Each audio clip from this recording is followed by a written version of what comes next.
Hey everybody, I'm Austin Scott, field agronomist for the Southern Territory. We're at Effingham, Illinois today at our virtual herbicide field day. Really appreciate you tuning in with us today. We've got a lot of great information to go through. I'm actually standing right in front of the power and the pre-plot. This is really the foundation of everything moving forward. So what we're going to look at in this plot is one site of action, effective on the weeds you're targeting, 2 sites of action, and 3 sites of action pre-emerge at the weeds you're targeting in that field. All right, so we're just going to dive right into it. All right, so the first one that I'm standing in front of right here is actually our untreated check. So you can see behind me, we've got a lot of pressure right here. The whole goal is to get good data, to get good information to you. So we've got a lot of water hemp pressure in this field, probably very similar to what you're dealing with. All right, we've got water hemp, we've got fall panicum, a lot of the same big problematic weeds that you're dealing with on your farm. So as we start thinking about it, keep this picture, or as we start talking about it, keep this picture in your mind of what these plots would look like if you didn't apply a herbicide. All right, so the first one I'm going to talk about is one site of action pre-emerge.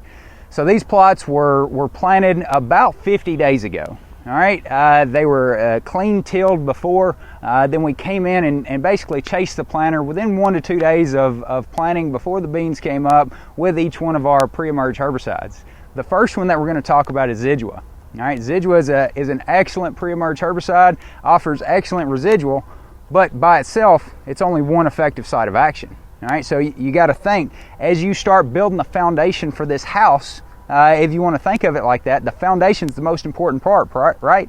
The crop that we're growing is that house, all right? So if you've only got one effective site to start with, that house isn't on the best foundation. Granted, Zidua is an excellent product.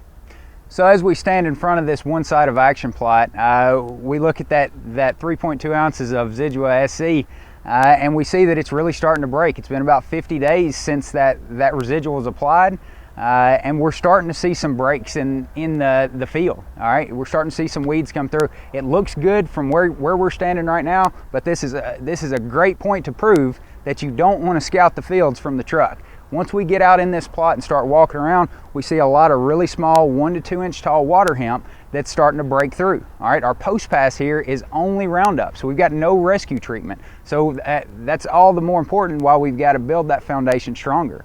All right, the next one that we're going to go to is our 2 site of action plot. All right, so we're going to burn down, we're going to use tillage to clean this field up, we're going to plant and then spray a 2 site of action product. We used Authority Supreme right here. So Authority Supreme is sulfentrazone and pyroxasulfone, or Spartan and Zidua, if you talk in trade names. So when we start looking at the 2 site of action plot, you really start stepping it up quite a bit. So when we're talking about building that foundation for the house, we're not on a rocky foundation at that point. We've got 2 effective sites of action for the weeds that we're targeting, and we can really see that. All right, that 2 site of action plot is going to hold us to our post-emerge application. All right, that second residual that we're putting out.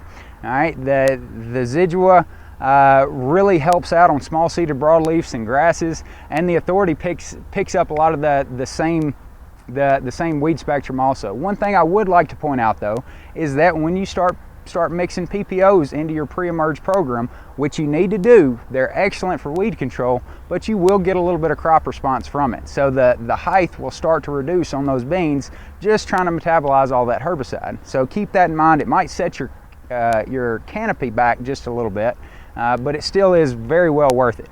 The 3 site of action plot that we're going to look at is Fierce MTZ. All right, Fierce MTZ has Valor, it has Zidua, and it has metribuzin in it. All right, so we're really starting the program off right. That is the program that you want to go to if you're in high weed pressure country. If you're in water hemp country, if you're in palmer country, that's where you want to be. All right, that is going to hold you to your post pass. It is going to let you, give you a little bit of wiggle room. If you can't get out there in 21 to 24 days, it's going to hold those weeds just a little bit longer, let you overlay that second residual in the field, and take you to crop canopy most of the time, especially when you get that overlaid residual post. Bottom line, when we start looking at this plot and comparing multiple sites of action to one site of action, the big take-home message here is the power is in the pre. We've got to build that foundation to have a successful weed control season. We really want to have multiple sites of action on this field to control those weeds. So at least 2 effective sites of action, preferably 3, is going to be the ticket to success.